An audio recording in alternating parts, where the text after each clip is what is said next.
2026 सावन सोमवार व्रत कथा और सावन नागपंचमी व्रत कथा। सावन का हर दिन बहुत महत्वपूर्ण होता है क्योंकि यह पूरा माह भगवान शिव को समर्पित माना गया है। ऐसे में नियमित शिव जी की आराधना करने से अत्यंत शुभ फल की प्राप्ति होती है। साथ ही इस दौरान सावन माह में सावन व्रत कथा सोमवार व्रत कथा का पाठ अथवा सुनना अत्यंत लाभकारी माना जाता है। ऐसा करने से शिव जी की कृपा प्राप्त हो सकती है। तो पहले जानते हैं नागपंचमी व्रत कथा। नागपंचमी का महात्म्य। ईश्वर बोले, हे महामुने, अब श्रावण मास के शुक्ल पक्ष में पंचमी तिथि को जो व्रत करनीय है उसे मैं बताऊंगा, आप उसे सुनिए। चतुर्थी को एक बार भोजन करें और पंचमी को नक्त भोजन करें। स्वर्ण चांदी काष्ठ अथवा मिट्टी का 5 फलों वाला सुंदर नाग बनाकर पंचमी के दिन उस नाग की भक्ति पूर्वक पूजा करनी चाहिए। द्वार के दोनों ओर गोबर से बड़े बड़े नाग बनाना चाहिए और दधि शुभ दुर्वा करो और कनेर मालती चमेली चंपा के पुष्पों गंधों अक्षतों धूपों तथा मनोहर दीपों से उनकी विधिवत पूजा करनी चाहिए। तत्पश्चात ब्राह्मणों को धृत मोदक तथा खीर का भोजन कराना चाहिए। इसके बाद अनंत वासुकी शेष पद्मनाभ कंबल कक्रोट अश्व अठवा धृतराष्ट्र शंखपाल कालिये तथा तक्ष इन सब नागकुल के अधिपतियों को तथा उनकी माता कद्रु को भी हल्दी और चंदन से धीत पर लीप कर पुष्प आदि से इनकी पूजा करें। तदंतर बुद्धिमान को चाहिए कि वाल्मीकि वामी में प्रत्यक्ष नागों का पूजन करें और उन्हें दूध पिलाएं।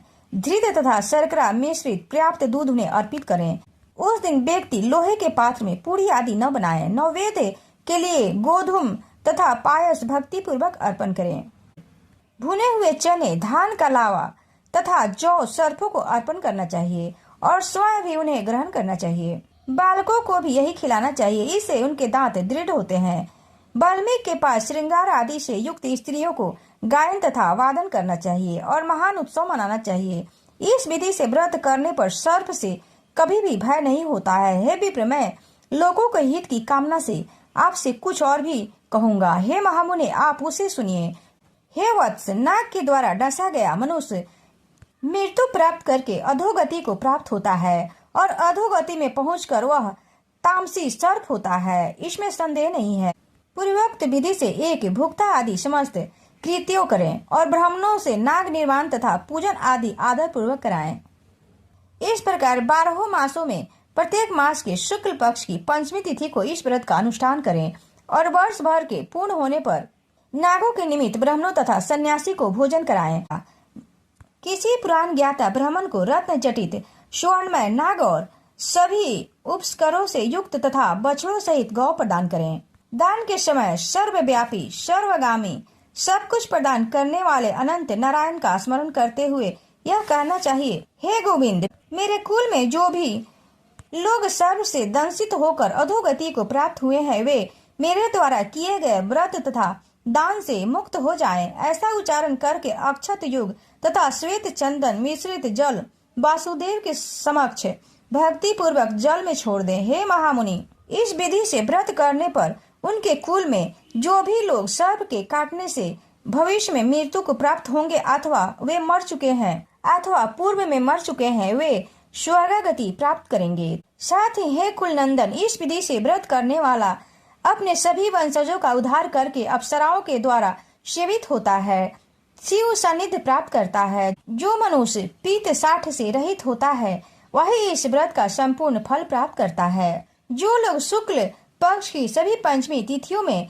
नक्त व्रत करके भक्ति संपन्न होकर पुष्प आदि उपहार से सौभाग्यशाली नागों का पूजन करते हैं उनके घरों में मणियों की किरणों से विभूषित अंगों वाले सर्प उन्हें अभय देने वाले होते हैं और उनके ऊपर प्रसन्न रहते हैं। जो ब्राह्मण गृह दान का प्रतिग्रह करते हैं वे भी घोर यातना भोग कर अंत में सर्प योनि को प्राप्त होते हैं। हे मुनीषतम, जो भी कोई मनुष्य नाग हत्या के कारण इस लोक के मृत संतानों वाले अथवा पुत्रहीन होते हैं और जो कोई मनुष्य स्त्रियों के प्रति कपर्ण के कारण सर्प योनि में जाते हैं, कुछ लोग धरोहर रहकर उसे स्वयं ग्रहण कर लेते हैं अथवा मिथ्या भाषण के कारण सर्प होते हैं। अन्यथा अन्य कारणों से भी जो मनुष्य सर्प योनि में जाते हैं उन सभी के प्रायश्चित के लिए उत्तम उपाय कहा गया है। यदि कोई मनुष्य पित्त साठ से रहित होकर नाग पंचमी का व्रत करता है तो उसके कल्याण के लिए सभी नागों के अधिपति शेष नाग तथा वासुकी हाथ जोड़कर प्रभु श्री हरि से तथा सदाशिव से प्रार्थना करते हैं। तब शेष और वासुकी की प्रार्थना से प्रसन्न हुए परमेश्वर शिव तथा विष्णु उस व्यक्ति के सभी मनोरथ पूर्ण कर देते हैं। वह नागलोक में अनेक प्रकार के विपुल सुखों का उपभोग करके बाद में उत्तम वैकुंठ अथवा कैलाश में जाकर शिव तथा विष्णु का गण बनकर परम सुख पाता है। हे वत्स, मैंने आपसे नागों के इस पंचमी व्रत का वर्णन कर दिया। इसके बाद अब आप अन्य कौन सा व्रत सुनना चाहते हैं उसे बताइए। अब सुनते हैं श्रावण सोमवार व्रत कथा। पौराणिक कथा के अनुसार अमरपुर नगर में एक अमीर व्यापारी रहता था। नगर में सभी लोग उस व्यापारी का सम्मान करते थे, लेकिन उसकी कोई संतान नहीं थी, जिस कारण वो दुखी रहता था। पुत्र प्राप्ति की इच्छा से वह व्यापारी हर सोमवार भगवान शिव की विशेष पूजा किया करता था। उस व्यापारी की भक्ति से प्रसन्न होकर एक दिन माता पार्वती ने भगवान शिव से कहा, हे प्राणनाथ, यह व्यापारी आपका सच्चा भक्त है। हर सोमवार आपका व्रत रखता है और पूजा नियमित कर रहा है। भगवान आप इस व्यापारी की मनोकामना अवश्य पूर्ण करें। पार्वती जी के काफी बार आग्रह करने पर भगवान शिव ने कहा, तुम्हारे आग्रह पर मैं इस व्यापारी को पुत्र प्राप्ति का वरदान देता हूँ, लेकिन इसके पुत्र की उम्र सिर्फ 16 वर्ष की होगी। उसी रात भगवान शिव ने उस व्यापारी के सपने में दर्शन देकर उसे पुत्र प्राप्ति का वरदान दिया और ये भी बताया कि उसका पुत्र 16 वर्ष तक जीवित रहेगा। भगवान से वरदान पाकर व्यापारी तो खुश हुआ, लेकिन पुत्र की अल्पायु की चिंता भी उसे सताने लगी। अभी भी व्यापारी पहले की तरह सोमवार का विधिवत व्रत करता रहा। कुछ समय बाद उसके घर पर अति सुंदर पुत्र का जन्म हुआ। व्यापारी को पुत्र जन्म की अधिक खुशी नहीं हुई, क्योंकि उसे पुत्र की अल्पायु के रहस्य का पता था।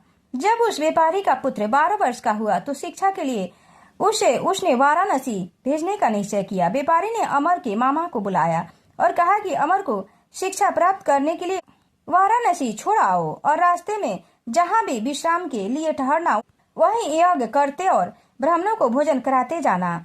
उन दोनों ने ऐसा ही किया। लंबी यात्रा के बाद मामा भांजे एक ऐसे नगर में पहुंचे जहाँ राजकन्या के विवाह की खुशी में पूरे नगर को सजाया गया था। उस कन्या के विवाह जिससे होने जा रहा था वो लड़का एक आंख से काना था। निश्चित समय पर बारात आ गई, लेकिन वर का पिता अपने बेटे के काने होने के कारण बहुत चिंतित था। उसे भय सता रहा था कि कहीं राजा को इस बात का पता न चल जाए। वर के पिता ने व्यापारी के पुत्र को देखा तो कि क्यों न इस लड़के को दुल्हा बनाकर राजकुमारी से विवाह करा दूं और विवाह के बाद इसको धन देकर विदा कर दूं और राजकुमारी को अपने घर ले जाऊंगा। वर के पिता ने ऐसा सोचते हुए व्यापारी के बेटे और उसके मामा से बात की। दोनों ने वर के पिता की बात स्वीकार कर ली। ऐसे में राजकुमारी का विवाह व्यापारी के बेटे के साथ संपन्न हुआ। व्यापारी के बेटे ने जाते हुए राजकुमारी को ओढ़नी पर लिख दिया, राजकुमार चंद्रिका, तुम्हारा विवाह मेरे साथ हुआ था। मैं तो वाराणसी में शिक्षा प्राप्त करने जा रहा हूँ। अब तुम्हें जिस नवयुवक की पत्नी बनना पड़ेगा वह काना है। जब राजकुमारी ने पढ़ा तो उसने काने लड़के के साथ जाने से इनकार कर दिया। उधर व्यापारी का बेटा अपने मामा के साथ वाराणसी पहुंच गया। उसने पढ़ना शुरू कर दिया। जब उस युवक की आयु 16 वर्ष की हुई तो उसने एक यज्ञ किया। यज्ञ की समाप्ति पर ब्राह्मणों को भोजन कराया और खूब अन्न वस्त्र दान किए। रात को उस लड़के की मृत्यु हो गई। सूर्योदय पर जब मामा ने अपने भांजे को मृत देखा तो वे रोने और पीटने लगा। मामा के रोने विलाप करने के स्वर समीप के गुजरते हुए भगवान शिव और माता पार्वती ने भी सुने। पार्वती जी ने भगवान से कहा, प्राणनाथ, मुझसे इसके रोने की स्वर सहन नहीं हो रहे हैं, आप इस व्यक्ति के कष्ट दूर करें। भगवान शिव ने जब देखा कि ओ तो उसी व्यापारी का पुत्र है जिसका उम्र कम था।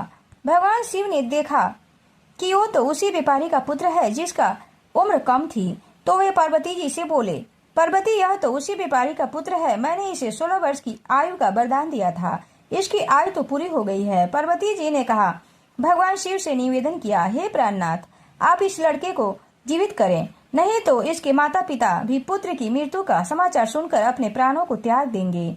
इस लड़के का पिता आपका परम भक्त है, वर्षों से सोमवार का व्रत कर रहा है। पार्वती जी के आग्रह करने पर भगवान शिव ने उस लड़के को जीवित कर दिया। शिक्षा समाप्त करके जब वह लड़का अपने मामा के साथ अपने नगर लौट रहा था तो दोनों चलते हुए उसी नगर में पहुंचे जहां उसका विवाह राजकुमारी के साथ हुआ था।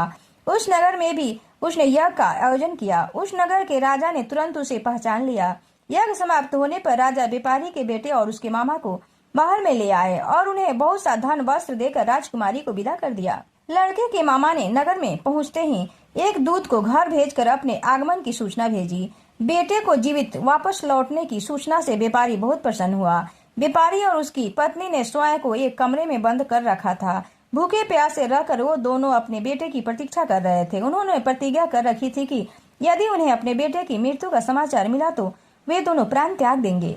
व्यापारी अपनी पत्नी के साथ नगर के द्वार पर पहुंचा। उसने बेटे को जीवित होने और उसके विवाह का समाचार सुनकर उसकी खुशी का ठिकाना न रहा। उसी रात भगवान शिव ने व्यापारी के सपने में आकर कहा, हे श्रेष्ठी, मैंने तेरे सोमवार व्रत करने और व्रत कथा सुनने से प्रसन्न होकर तेरे पुत्र को लंबी आयु प्रदान की है। ऐसा सुनकर व्यापारी काफी प्रसन्न हुआ। सोमवार का व्रत करने से व्यापारी के घर में खुशियां लौट आई। शास्त्रों में लिखा है कि जो स्त्री पुरुष सावन के सोमवार का विधिवत व्रत करते और व्रत कथा सुनते हैं, उनकी सभी इच्छाएं पूरी होती हैं। हर हर महादेव, शांब सदाशिव। अगर यह कथा पसंद आए तो चैनल को सब्सक्राइब और वीडियो को लाइक शेयर अवश्य कीजिएगा।